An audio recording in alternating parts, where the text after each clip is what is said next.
Chapter 81 The Next Containment Object. You are listening at novelfull.audio. The Red Sea world used to be just like ours, until an evil god stoked the flames of war, triggering a global conflict. Humans were twisted into terrifying, monstrous beings. The evil god seized the opportunity, succeeding in its plot to wipe out human civilization. The previous video showed that the sheer number of these unclean creatures overwhelmed even the god's followers, forcing them to hide in space, biding their time for a chance to reclaim the Red Sea world. And that evil god, Ancient One, didn't we see in the last video that the agent ran into the evil god, destroyed its world-hopping disk, and effectively locked it in the Red Sea world? Is it really stuck there? And what does this mean for where we're going? Sanji, hold on. If that's the case, we could run into this evil god if we go in again. Chopper, whoa. I definitely don't want to meet a monster like that. Luffy, an evil god. Sounds interesting. I wonder what it's like. Nami, idiot. Don't go looking for trouble. Tsunade. So, if it's really stuck in that world, it will be desperately trying to find our lenses to get to our world. Diana, if it dares to show its face, I'll fight it to the end. An evil god that thrives on war and destruction shouldn't even exist. Feng Yuan, right. I'll take it down, even if it costs me my life. Sun Wukong, I'm itching for a fight. Piccolo, don't get any ideas. Back at Karmatage, the Ancient One's expression turned grave. Fighting against evil and protecting Earth was her duty. This potential danger demanded her full attention. The Red Sea disk was in Asgard, under Odin's watch. Hopefully, nothing would happen. Assuming the guy doesn't take a nap. However, Ancient One knew about Odin's issues and had to be concerned. One Piece world. Navy headquarters. Akainu. Kizaru. You two, grab 6 vice admirals and head to the Sabaody archipelago, now. Intercept those straw hat pirates. That thing is too dangerous in their hands. Warring states, realizing the scope of the danger, had to act decisively. Something that could destroy worlds couldn't be left to pirates. The Navy had to control it. Garp would raise hell about such a massive deployment, but warring states couldn't afford to worry about that now. Akainu and Kizaru, understanding the gravity of the situation, quickly assembled their forces. Warring states then contacted Qing Pheasant. Hey, Qingjia, keep an eye on Garp for me. Ultraman Leo World. Feng Yuan stared at the Red Sea disk, his face etched with worry. He was remembering just how dangerous this was. Captain, what if that evil god actually gets out? Feng Yuan asked anxiously. He felt totally outmatched against an entity that invades multiple universes. We fight with everything we've got. Zhu Xingtuan said grimly. It was the only option. He touched the ultra glasses on his chest, hoping he could still transform and send out an ultra signal to the land of light, calling for reinforcements. DC Universe. Bruce Wayne, understanding the implications, worried about Diana. Bruce Wayne, Diana. You sure you can handle that disk by yourself? Diana, if I can't, nobody can, so relax. Bruce Wayne, this is no joke. We need to meet. Diana, please. I don't have time for a playboy like you. Tony Stark, dude, your game is weak. Looks like women are always coming to you. You have no experience in taking the initiative. Bruce Wayne, I don't want to talk about this. Jiraiya, looks like I'm not going back to the Red Sea anytime soon. Piccolo, we need to stay out of trouble. Sun Wukong, got it. Sun Wukong, Roger. Nobita, even if you paid me, I wouldn't go back there. Tony Stark, come on, are you really going to chicken out like this? Don't forget the advanced tech in that world. You don't want to get your hands on that. And I want to trade with Doraemon. Doraemon, this is way too dangerous. Best to stay away.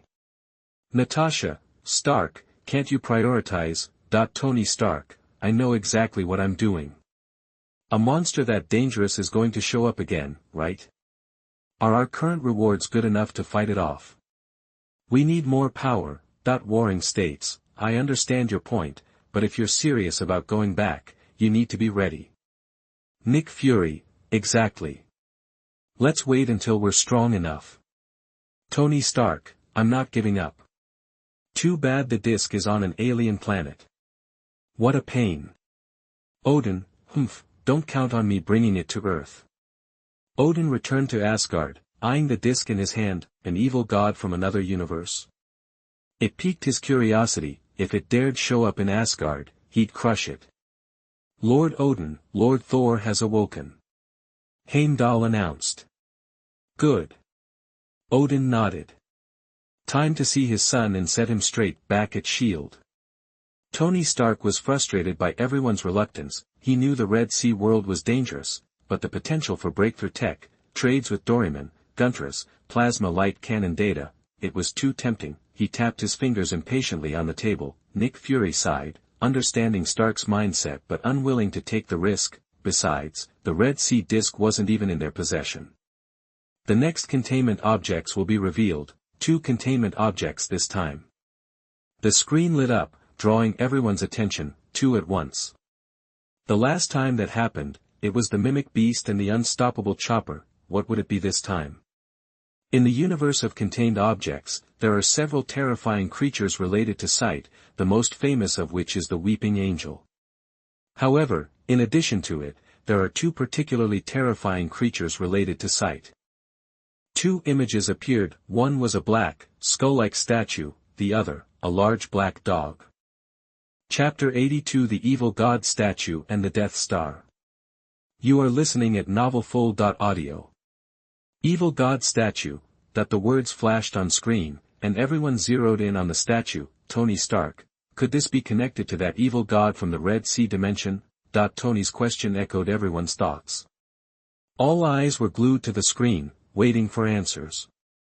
There isn't just one evil god.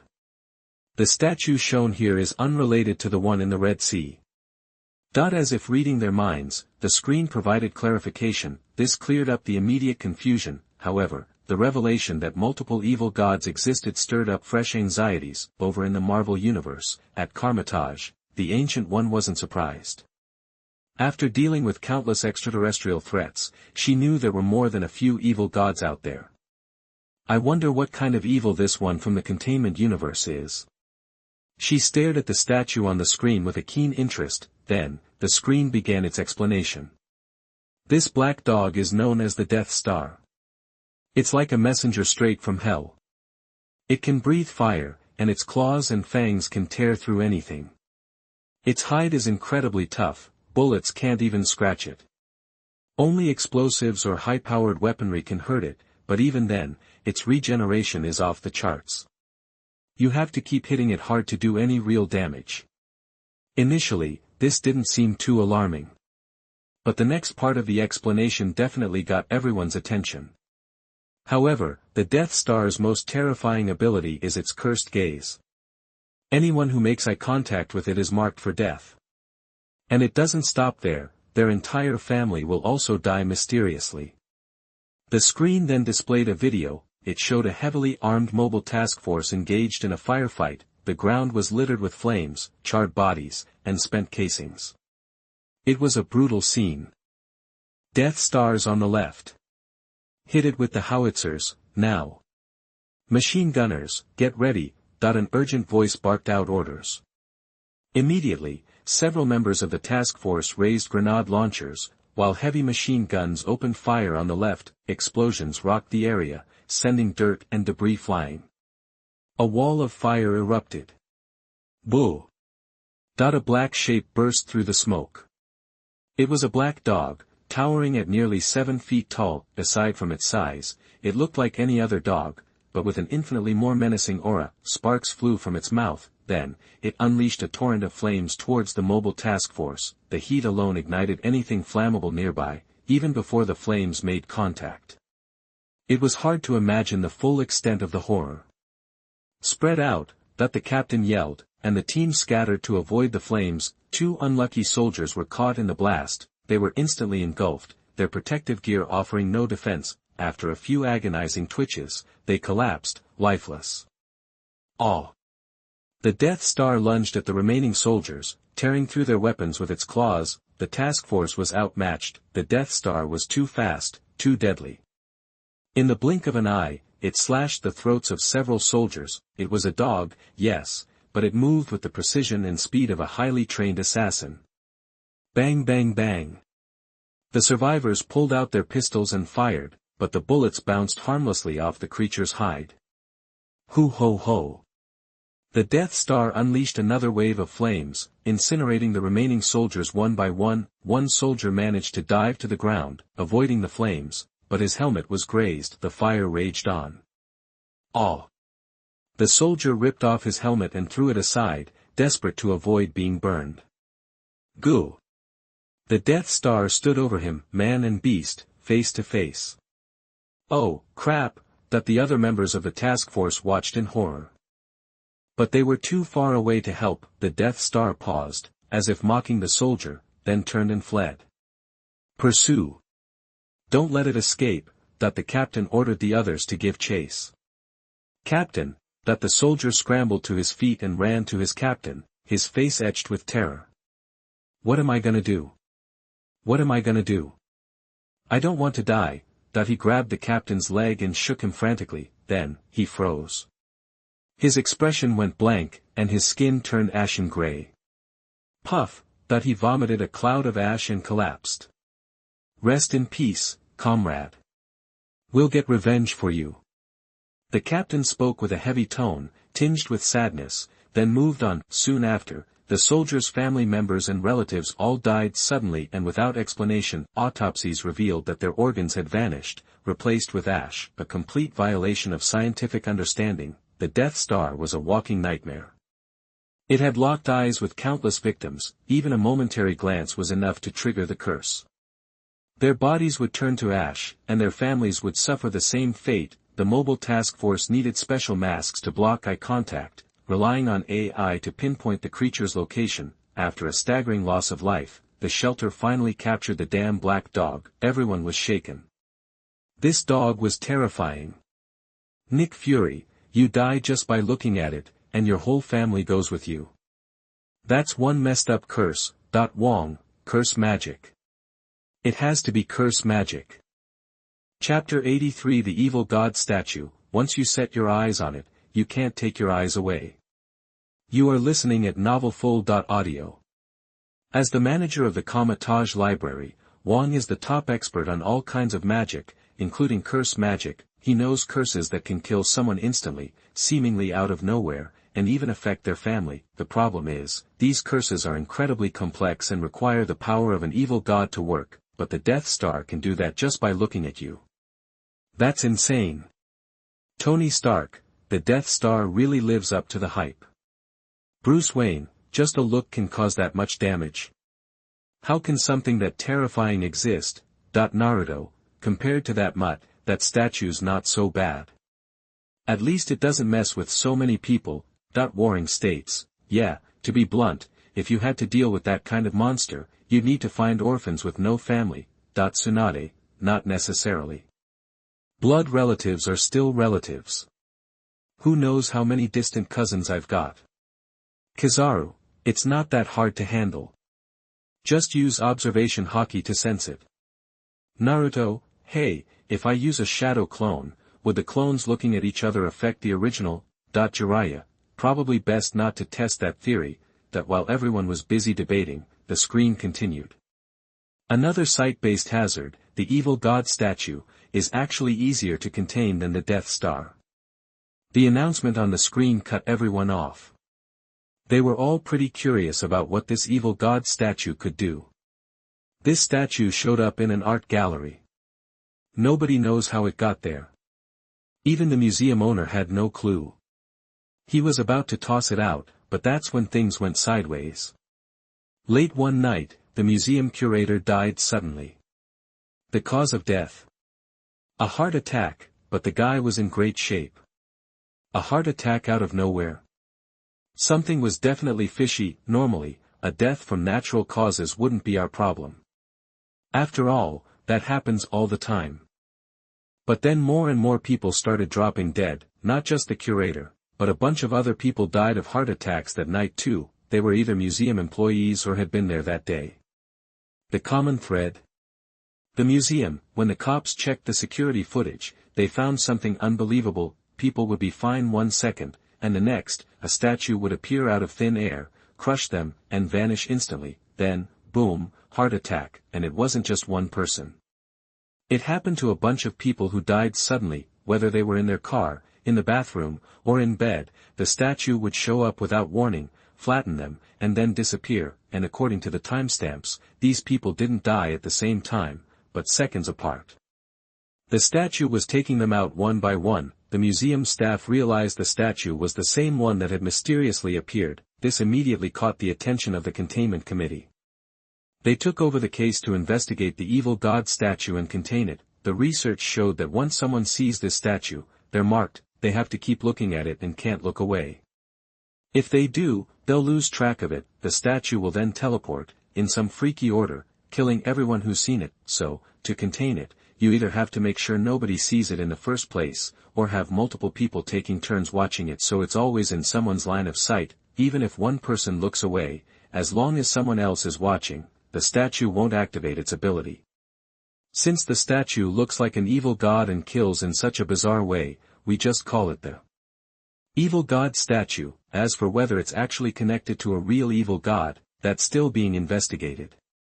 The screen went blank. A lot of people took a deep breath to calm down. Modu, I'm betting it's connected to an evil god. Who randomly makes something that terrifying. Diana, so, the statue has some kind of evil god curse on it, which is why it does that. Mordo, I think it's likely. Nobita, wah, that gives me the creeps. Naruto, that's messed up. Tony Stark, relax, people. The statue's scary, but as long as someone's watching it, you're good. It's as easy to deal with as the weeping angels. Strange, easy for you to say. Now predicting which universes will get the evil god statue and the Death Star. Just then, the announcement on the screen interrupted everyone again. Everyone watched nervously, wondering which universes were going to get hit with these two containment targets, or how many universes would be affected. Leo's world. Feng Yuan looked at the screen, a little anxious. If I transform into Leo, I should be able to smash these two with a single move, right? Feng Yuan thought for a moment, deciding he couldn't lose. Doraemon's world. Doraemon. Do you have any way to deal with these things? Nobita asked, looking at Doraemon with worry. Don't worry, just don't look at them. I've got a few gadgets that can help. Doraemon checked his pockets to make sure he had the right tools at hand. Naruto's world. I can just use shadow clones to handle it. No problem, Naruto said with a smile, confident that the power of the Kyuubi would be enough to fight against these threats. Idiot. Don't get cocky. Jiraiya punched Naruto in the head. You're right. We can't let our guard down. Tsunade nodded and glanced at the red sea disc Jiraiya was wearing around his neck as a necklace. Is it safe to wear that thing like that? Tsunade asked, concerned. It's the best way to keep it from connecting to a mirror. Jiraiya replied. Chapter 84 appearing in the Marvel world at the same time. You are listening at novelfull.audio. Ever since he learned about the evil god in the Red Sea world, he worried that the slightest opening could attract it. So, he decided to keep the Red Sea disc on him, preventing any chance of it contacting the lens. Just be careful, Tsunade reminded him, then turned to the screen. Prediction: the contained objects, the evil god statue and the Death Star, will soon appear on Earth in the Marvel Universe. Please prepare. A sound chimed from the screen. Hearing that these things would only show up in the Marvel Universe, people in other universes were a mix of relieved and regretful. After all, those containment objects seemed like easy targets for good rewards. Showtime. Tony Stark's eyes lit up as he stared at the screen. Two images appeared. One showed a small town where a large black dog was wreaking havoc, breathing fire, hurting people, and starting fires everywhere. The other showed a metropolis. On a sidewalk, a statue of the evil god materialized, drawing a crowd of onlookers. Crap. That statue's been sighted. Nick Fury exclaimed, worried. Hey, relax. Look at all those people walking by. It's impossible for it to go completely unnoticed with that many eyes on it, Tony Stark countered, unconcerned. We need a containment plan, ASAP. Those two monsters can't see each other. I can use shadow ninjas on the evil god statue, Natasha offered. Even if they're taken out, they regenerate. We can constantly create them and rotate them to keep the statue in check and limit the damage. Nick Fury's eyes brightened at Natasha's suggestion, seeing the logic in it. In that case, the statue's yours, Beauty. I'll handle the Hellhound, Tony Stark volunteered. If he wanted the reward from the screen, he had to get involved personally. Fine, but you're joining my Avengers, Nick Fury stipulated. Nah, I'm not joining your little superhero club, Tony Stark joked, already walking away and dialing his phone. Jarvis, take control of my armor and pick me up. Seeing this, Nick Fury immediately started coordinating agents for crowd control, evacuations, logistics, the whole 9 yards. A seasoned pro, he quickly delegated the tasks. Unbeknownst to him, someone was secretly leaking information about the situation. Meanwhile, in the small town, the Death Star was on a rampage, incinerating everything in its path, humans, animals, nothing escaped its fiery wrath. You damn monster, thought a burly man pointed a shotgun at the Death Star and started blasting, but the bullets were useless, deflecting harmlessly. Gulyalu Star, the Death Star glanced at the man with disdain, their eyes met. I ain't afraid of you, you freak. The man shouted, fear evident despite his bravado, his hands shaking as he gripped the gun. Just as he was about to pull the trigger again, the Death Star seemed to smirk, then turned and quickly walked away. The man was confused. Why had he suddenly been spared? Before he could process it, he felt a horrible pain, as if something was blocking his airways, making it impossible to breathe. He gasped, trying to scream, but no sound came out. Instead, he coughed up a cloud of ash, then collapsed, dead. His relatives suffered the same fate, without exception, their bodies were filled with ashes. These sudden deaths caused instant panic, but an even bigger panic erupted as the Death Star continued its rampage, moving on to more populated areas. After annihilating the small town, the massacre was posted online and quickly went viral. News helicopters swarmed the town, following the trail of fire to the next town the Death Star was attacking. A story this sensational was too good to pass up. Breaking news, a small town has been attacked by a fire-breathing black dog, wreaking havoc and setting everything ablaze. Local police are unable to contain it. Major TV networks broadcast the news. Viewers could see the Death Star, breathing fire and incinerating any living thing it encountered, turning the area into an inferno. The police desperately tried to stop the beast, but their bullets had no effect. Strangely, the Death Star would run away after simply looking at them. Soon after, the officers who had been stared at died violently, spewing ash from their mouths. There's also a report of sudden deaths, which may be related to the black dog. Autopsies reveal that the victims' organs have been replaced with ashes. We don't know if there's a connection to the creature. Is it a demon from hell or divine retribution? Then the screen showed interviews with mayors, governors, and national leaders. Everyone wanted answers. The officials stated that troops had been deployed to deal with the situation and reassured the public. The entire nation was glued to the news, in shock at the emergence of such a terrifying monster. The intense coverage distracted people, and averted all glances that would have otherwise landed on the evil god statue. Something even more terrible happened. Through the broadcast on the shelter screen, people around the world clearly saw the evil god statue, which had been standing in the street, vanish into thin air. It reappeared a split second later, crushing a passerby. The victim seemed to instantly lose all life. After killing one person, the evil god statue continued to target the next person who saw it, repeating the cycle. Those nearby were staring at their phones or watching TV, completely unaware of the horrific massacre unfolding around them. By the time they noticed, thousands were dead. What's happening? People are dying. Run! The sudden death sent the crowd into a frenzy, scattering in all directions, desperate to escape the area. At that moment, the dark pupils of the evil god statue seemed to glow with a faint red light. Chapter 85. Tony Stark arrives at the scene and Jarvis directs the battle. You are listening at novelfull.audio. The crowd scattered, fleeing the terrifying scene, but escape offered no real protection from the evil statue. Anyone who even glanced at the statue was doomed to die. The statue vanished and reappeared in a flash.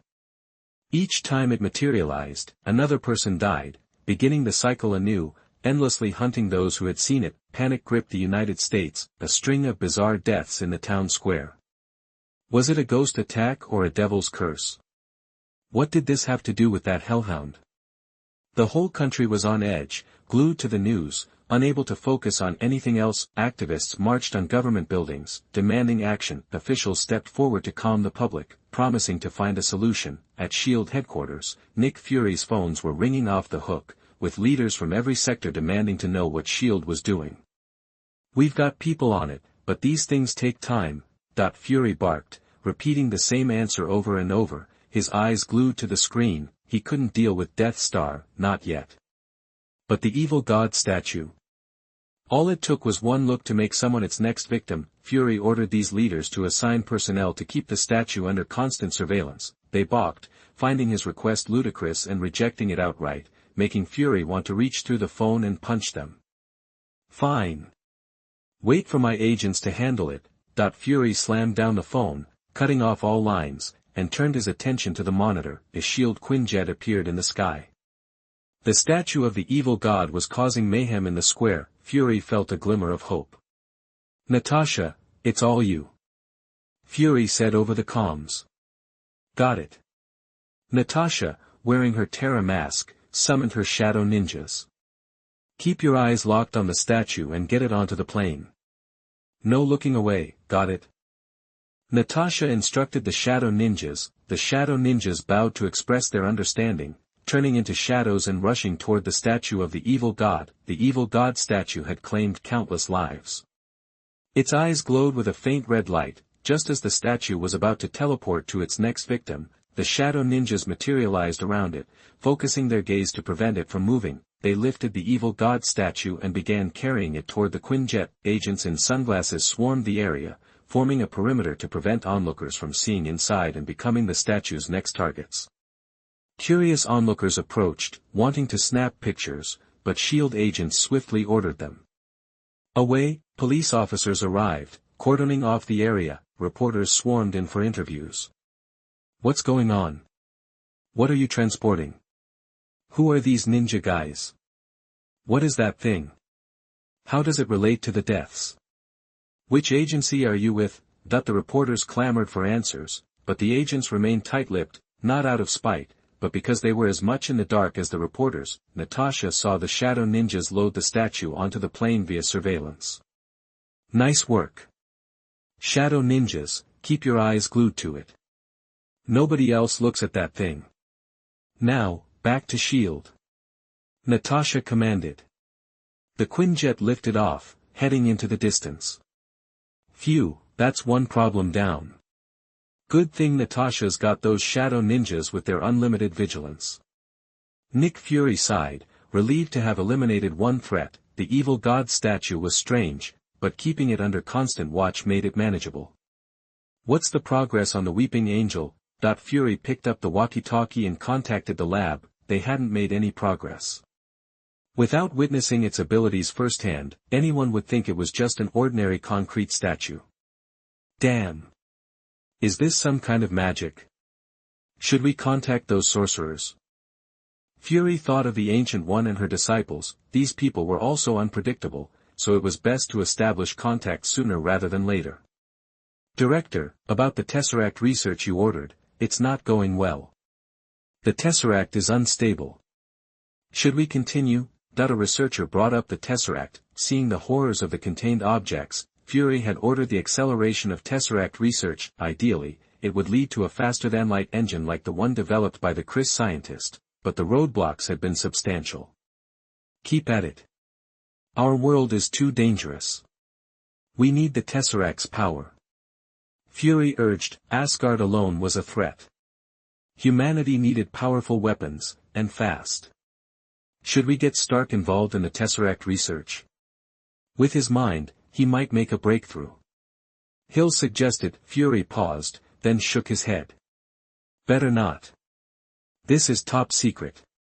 Hill nodded, respecting Fury's decision. They turned their attention back to Death Star. The massive hellhound was at the city's edge, incinerating anyone who dared stand in its path. Missiles rained down from the sky, engulfing Death Star in explosions. The dog emerged with mere scratches, which healed instantly. Okay, Mutt, let's put an end to this.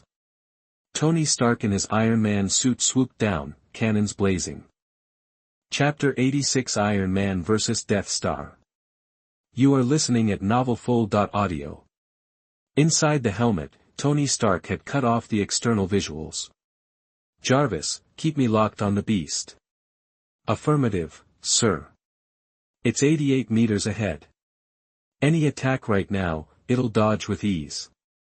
Now relying on Jarvis as his eyes, Tony could focus on taking down the Death Star. All right.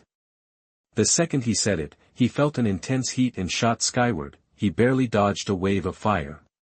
Roar, not seeing Iron Man suddenly in its way, Death Star went ballistic, charging and spewing flames. Sir, immediate vertical ascent, create distance. Hearing Jarvis, Tony shot upward, dodging the fire. Death Star's on the ground, 45 degrees to your left. Recommend a high-density missile barrage. Thanks, Jarvis. Tony lined up the shot and unleashed a storm of micromissiles and pulse cannons at the target. The barrage staggered the Death Star, sending it crashing, but it was instantly back on its feet. It then smashed into nearby cars, sending them flying at Tony. Sir. Incoming vehicles, evasive maneuvers. Crap, Tony cursed, blasting backward to avoid the flying cars. Boom. Boom. Boom. The sound of metal on metal echoed. The Death Star was using the cars as stepping stones, closing the gap. Before Jarvis could warn him, the beast was behind him, jaws clamping down on the Mark suit's neck. Creak, creak, creak. The bite was intense, the alien teeth grinding on the satellite-grade armor. Any ordinary metal would have been torn through. Gotcha. Tony flipped around, grabbing the Death Star and rocketing toward the ground. Jarvis, max power to the arms. Confirmed, sir. Tony felt his strength surge, and he ripped the Death Star away, slamming it into the ground. Boom. The impact cratered the concrete. The Death Star was dazed, blood trickling from its mouth. Knew it. You bleed. You can be hurt. With Jarvis's confirmation, Tony started unloading punches on the beast's head. Sleep it off, you mutt. He channeled the suit's energy into his chest, ready to finish it with a full-power chest beam. He wasn't about to be shown up by a mangy dog. Suddenly, the Death Star roared and, just as Tony's fist was about to connect, bit down on his arm. Tony was caught off guard. Sir, if your visuals were online, you'd see pure hatred in its eyes. Jarvis reported. Too late to say sorry now, Tony quipped. RRG8. The Death Star thrashed, lifting Tony and slamming him into the ground. Over and over, Tony inside the suit screamed, feeling his bones rattle. Jarvis, give me a firing solution, Tony yelled. Sir, your current situation prohibits an accurate shot.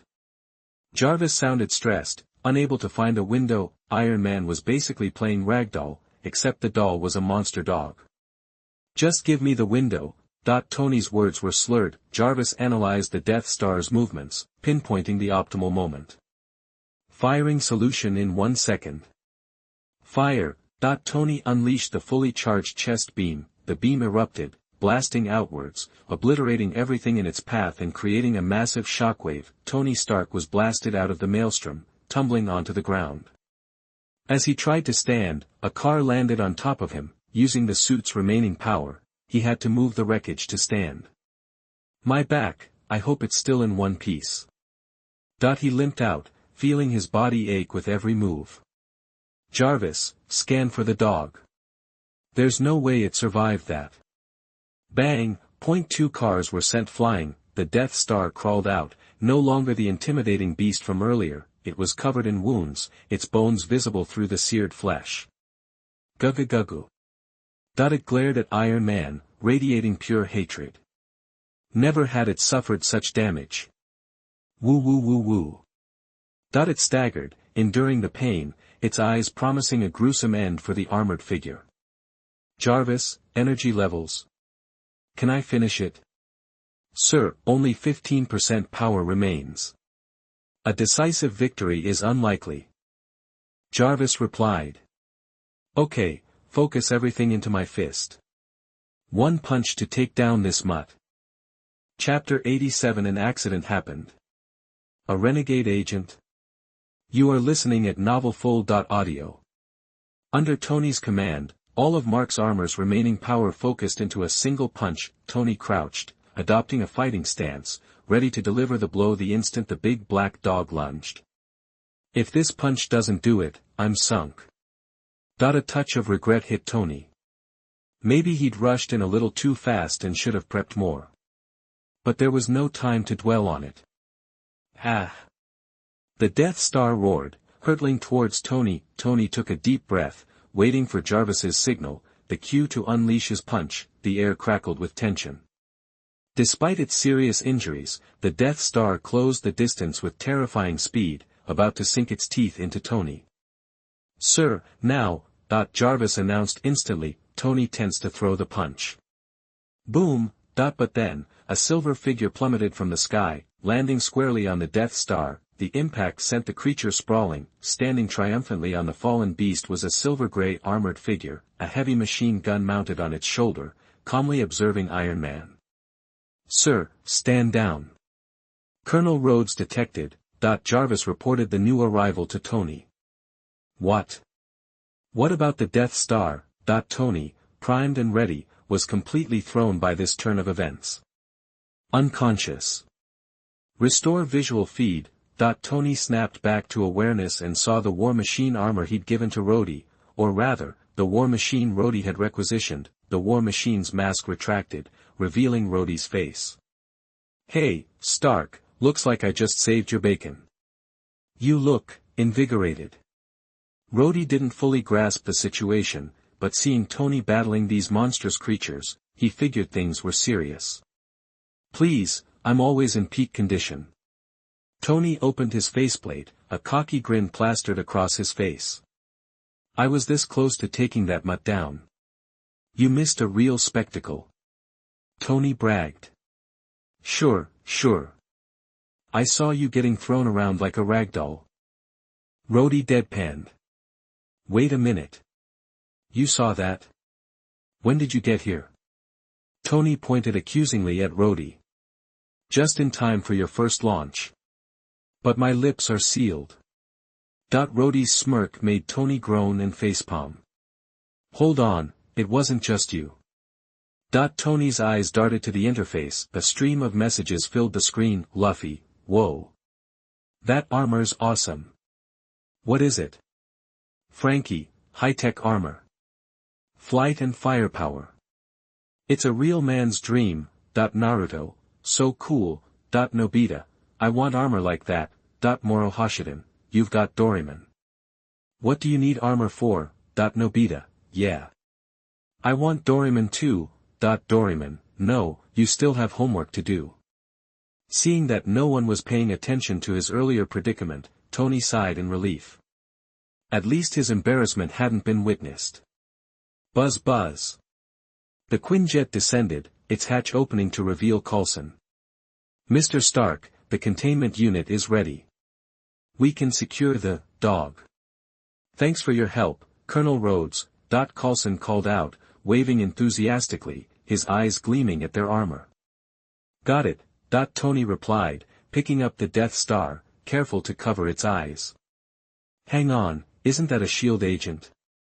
Tony, when did you start working for S.H.I.E.L.D.? Rhodey looked confused. Working for them? They begged me to help them out.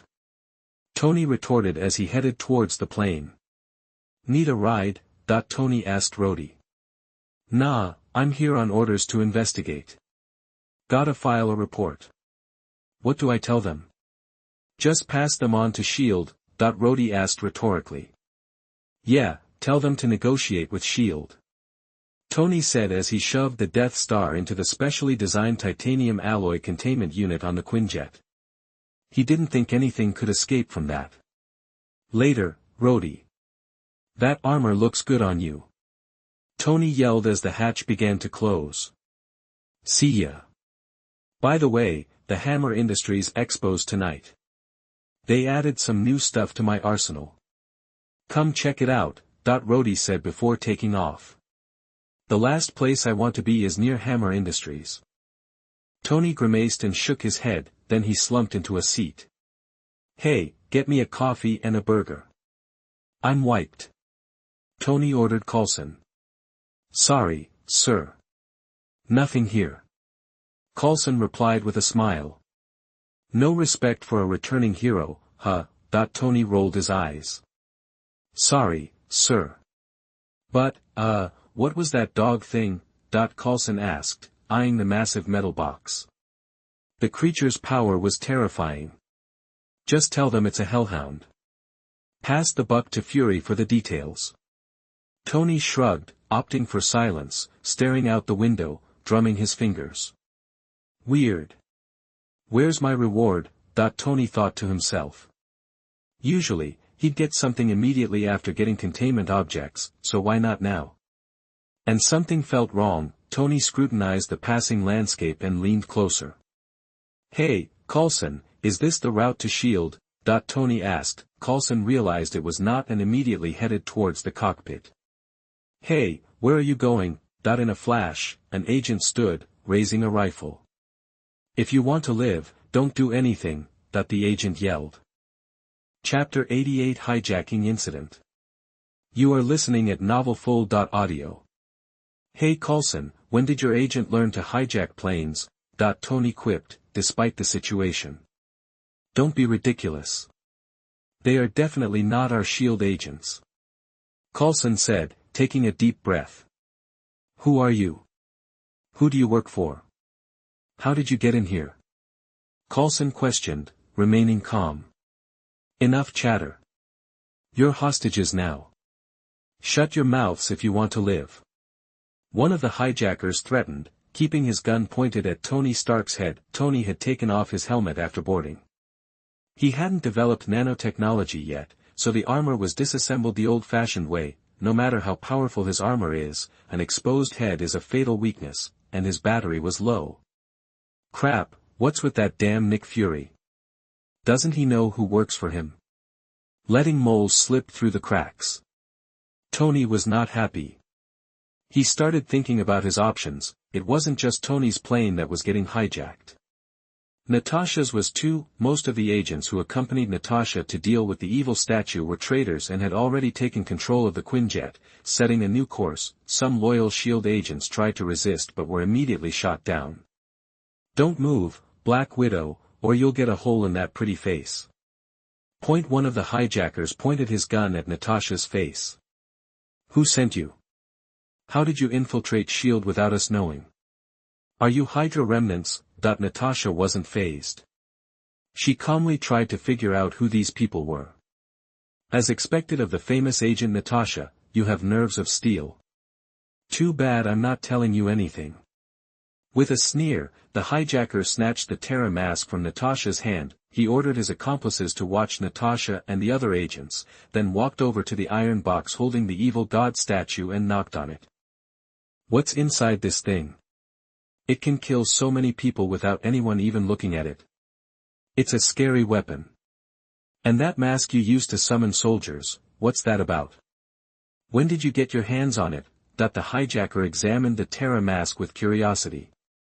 He'd seen Natasha put it on and summon those incredibly powerful shadow soldiers, the ones that shrugged off gunfire. It was practically a mobile, unlimited army. Natasha remained silent, staring at him. The surveillance systems on both Quinjets had been cut off before the hijacking, so S.H.I.E.L.D. couldn't see what was happening. However, Nick Fury could still see the internal conditions of the two Quinjets through the screen.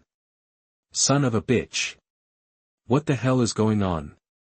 We have a mole in S.H.I.E.L.D., Nick Fury shouted angrily. S.H.I.E.L.D. agents were elite selected through a rigorous process, working hard to protect world peace. And now, so many insiders were hijacking planes. How was this even possible? A veteran like Nick Fury immediately realized that there had to be more than just these moles. There must be high-level corruption within S.H.I.E.L.D., otherwise, it would be impossible to conceal the investigation and plant these people. Hill, find those 2 planes immediately. Rescue the people and capture those moles. Interrogate them and find out who's behind this. And secure those 2 containers, don't let them get away. Nick Fury commanded immediately. Hill arranged manpower. Many agents looked confused, wondering how the director knew about the mole and what all the yelling was about. Comments were already appearing on the screen. Warring states. What's going on? Are your people rebelling? Nick Fury. It's not a rebellion, they were moles from the start. Some organization must have planted them. Bruce Wayne, this is bad. If something goes wrong and those 2 containers get loose, who knows how many casualties there will be. Nick Fury, I know that. Damn it. Zhu Xingtuan, it seems that no matter how powerful an organization is, it can't escape the problem of moles. Jiraiya, I know this very well. After all, this is the case in our ninja village. Elsewhere, in a villa, Pierce, a senior S.H.I.E.L.D. executive, was reading a file. It contained photos of the Weeping Angel, the Evil God statue, the Death Star, the Terra Mask, and Hawkeye's falling star style. Pierce stared at these strange abilities. Where did this come from? I've never heard of any of this. But it's interesting. If Hydra could get its hands on these things, they could be very useful. Pierce licked his lips. In the Marvel world, every major organization tried to collect things beyond human imagination, and Hydra was no exception. So after getting this information from a S.H.I.E.L.D. trader, he organized the hijacking to get the Evil God statue, the Death Star, and the Terra Mask to study them, hoping to gain some advantage for Hydra. Back on the Quinjet with Natasha, the atmosphere was tense.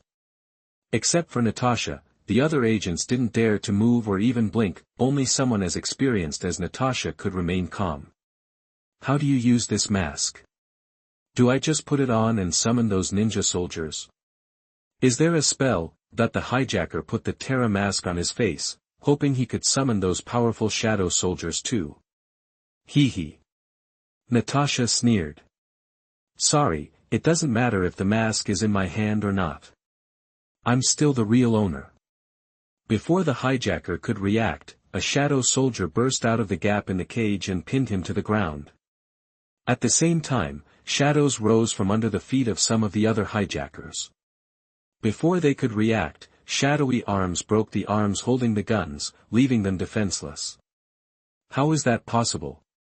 Don't you need the mask to use your abilities? The hijacker, still wearing the Terra Mask, looked at Natasha in disbelief. The mask belongs to me. It won't work for anyone else. And I'd already used the mask to summon some soldiers to act as my secret guards, just in case this happened. Natasha crouched in front of him and asked coldly, Now, tell me who sent you. Chapter 89 Ancient One's Prediction. You are listening at novelfull.audio. The robber didn't respond to Natasha's words. She ripped off the Terra Mask to find him dead, apparently poisoned. He'd hidden poison capsules in his teeth, a suicide move if capture was imminent. He wasn't alone, the other robbers had done the same, preferring death to interrogation. Well, crap. Natasha sighed, grabbing her walkie-talkie. Fury, situation's contained, but the robbers are all dead. Good. As long as you're okay. Bag those bodies, we need to analyze them for clues. Fury sounded relieved, then asked, what about the statue? Got it, the evil god statue is secure. Natasha started to say her shadow soldiers were guarding it, but a sudden thought hit her. She counted the soldiers in the cabin, her face fell, she bolted to the iron box, threw open the door, and checked inside. Her expression turned grim, the statue was gone. Didn't I tell you to watch the statue? Why are you all out here? Natasha snapped, glaring at the shadow soldiers. They prioritized her safety, forgetting their orders, heads lowered in shame. Sorry, Fury. The evil god statue is missing. Natasha reported, her tone serious. I'm aware. It's on the news. At S.H.I.E.L.D., Nick Fury watched the live news feed on his computer, a grim expression on his face. Folks, you won't believe this. The statue stolen earlier has reappeared. Somehow, it's moving on its own, killing people. Now it's gone again, leaving a trail of bodies, that the broadcast showed corpses littering the streets, each victim seemingly dead from a heart attack. Panic spread like wildfire. Extremist religious groups seized the opportunity. This is God's judgment. He's angry and wants to cleanse the world. We must repent, offer our devotion for God's forgiveness. I am God's messenger. Donate to me, and I'll negotiate on your behalf. The ridiculous claims were constant, but with a terrifying statue on the loose, many people bought into the nonsense, donating their possessions and begging for divine mercy. The statue was relentlessly hunting anyone who had seen it. Direct eye contact could stop it, but people were terrified, believing proximity meant death. They fled, too scared to look. The result. The statue rampaged unchecked, killing indiscriminately. Natasha, stop that statue, now. No more victims. Fury's brow furrowed, watching the carnage on the screen. Director, the council's calling, demanding answers. Hill rushed in, phone in hand. Tell them to shove it. What's Stark doing? Fury thought of Tony Stark. The guy who escaped terrorists and built a supersuit couldn't be useless. Meanwhile, Tony was being held at gunpoint. He'd seen the news and was anxious, but he had to stay calm. Okay, who are you guys? Ransom. Name your price. Tony said, coolly. Stark, your money's nice, but we want more. Your tech. Hand it over, or you're dead. Point one of the robbers gestured at Tony's marked suit. I have lots of tech. You mean bedroom tech? Want a demonstration with your girl? Tony quipped, pretending to misunderstand. Cut the crap. The robber nearly pulled the trigger, clearly enraged. Just a heads up. You might want to brace yourselves. Tony said suddenly. The next second, the Quinjet lurched violently, the pilot losing control. Everything went sideways. Tony's armor stabilized him, and he grabbed Coulson, who was about to be thrown across the cabin. Sir, I have control of the Quinjet.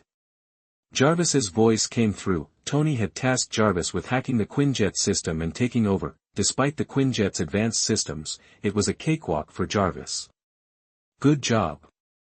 Tony tossed Coulson aside and charged the now unsteady robbers. He bowled several over with the armor's weight, then unleashed a blinding blast from his palm repulsors, temporarily blinding the rest. He then knocked them out one by one. This one's for the one-eyed man. After subduing the robbers, Tony glanced at the screen and ordered Jarvis to fly the Quinjet to the statue's location. Easier said than done. The statue was systematically killing its victims in the order it saw them. Distance didn't matter, it simply teleported.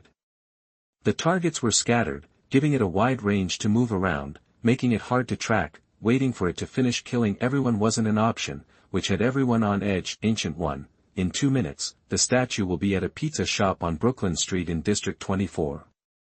Set up an ambush. Ancient One had used the time stone to see the future, pinpointing the statue's exact location and time. Combined with Tony and Natasha's positions, the odds of success were promising. Chapter 90. The statue shattered and the evil god resurrected.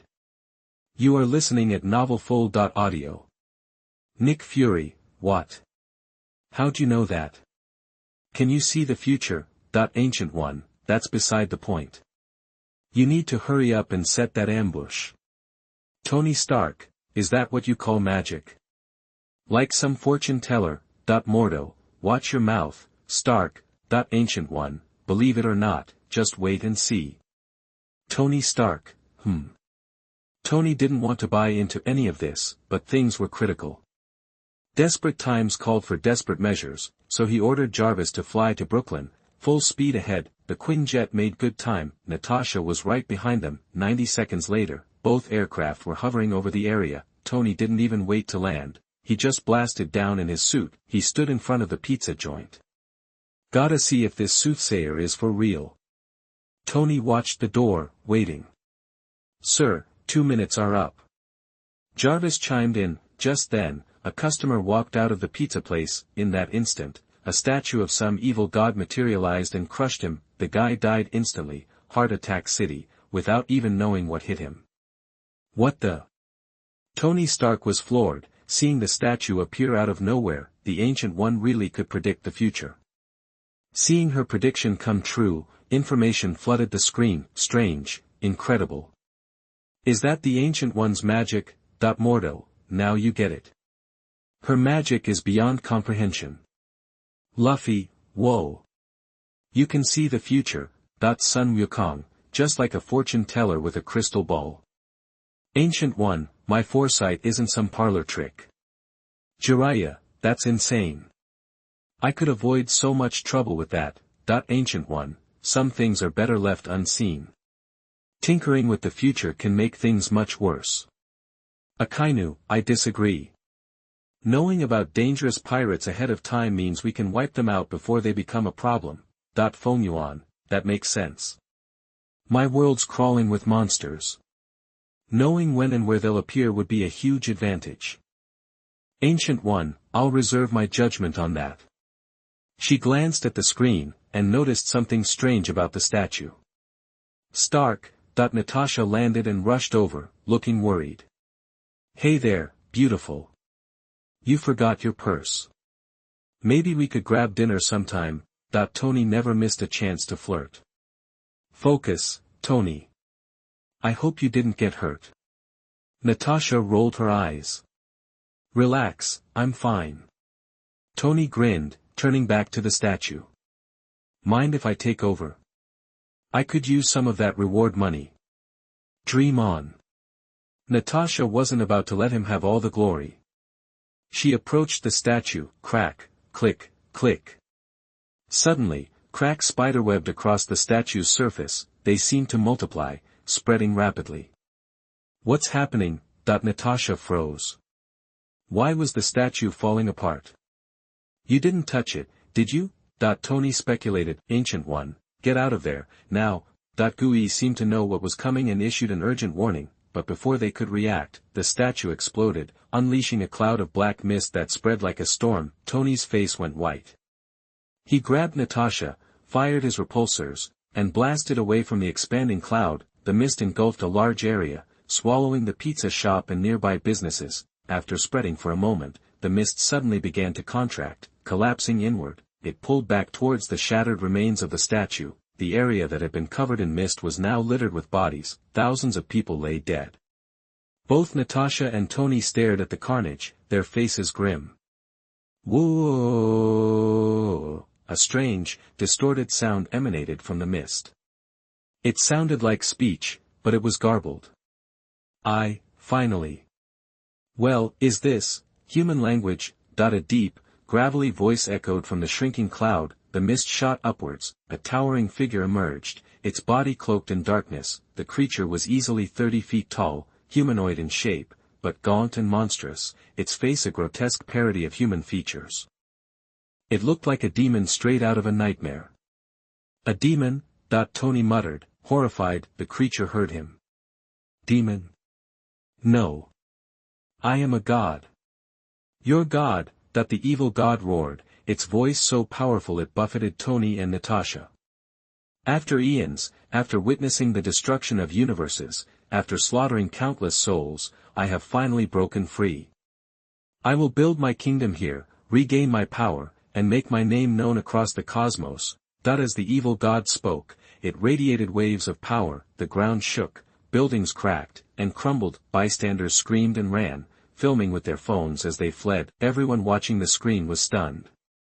The sudden change had caught them off guard. Naruto, no way. What's going on? Why did the statue do that? Star clusters, could that be its true form? The statue was just a prison to contain it. Odin, that's likely. Gods are difficult to kill. Sealing is often the only option. The statue must have been the vessel holding the evil god. But the seal was imperfect, hence the kill by sight loophole. That's how it harvested souls, gathering strength to break free. As a god himself, Odin knew a thing or two about imprisonment. After all, he had sealed his own daughter away for centuries. Odin's eyes narrowed, a glint of steel in his gaze. Asgard might have ignored Earth for decades, but it was still under their protection. Another god, especially one from another universe, wouldn't be allowed to run rampant in their domain.